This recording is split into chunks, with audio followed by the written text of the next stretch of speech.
The purpose of this lab is to understand the concepts of linear motion using a rocket projectile. Using these equations and these materials, we plan to calculate the initial velocity of the projectile, the maximum height of the projectile, and the total time that the projectile is in the air. And these are the materials.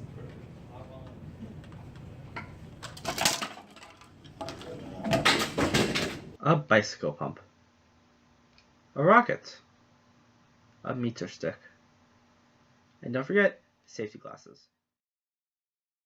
Don't do this. Or this.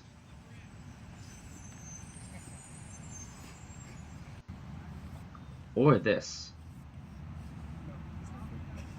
Just do it. This is probably a bad idea.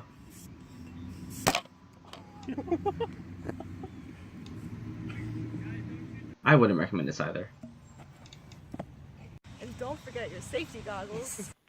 The procedure. First, place the rocket on the rocket stand of the launch pad. Make sure the rocket has a valve so that it may be properly projected. There is a low, medium, and high valve for each trial. Then, place the rocket cap back onto the rocket.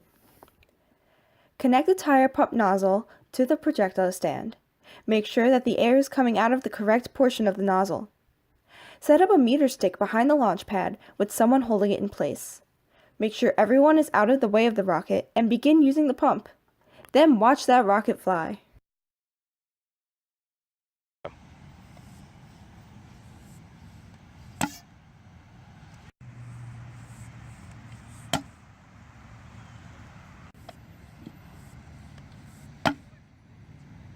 That was a lot better.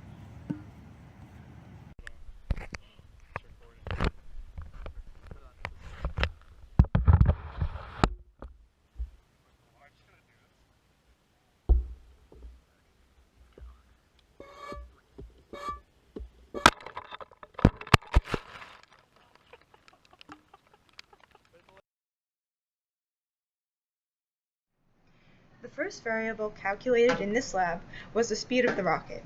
Watching a recording of the rocket launch in 30 frames per second, we were able to determine how far the rocket traveled in 1/30th of a second and find the initial velocity accordingly for the low, medium, and high trials.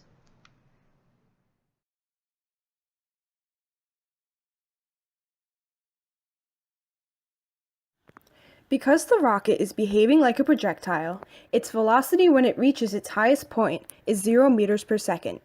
Using this as the final velocity, as well as the initial velocity previously determined, we can plug into the equation the final velocity squared is equal to the initial velocity squared plus 2 times acceleration times displacement, with acceleration being negative 9.8 meters per second squared, to find the maximum displacement of the projectile for each of the trials.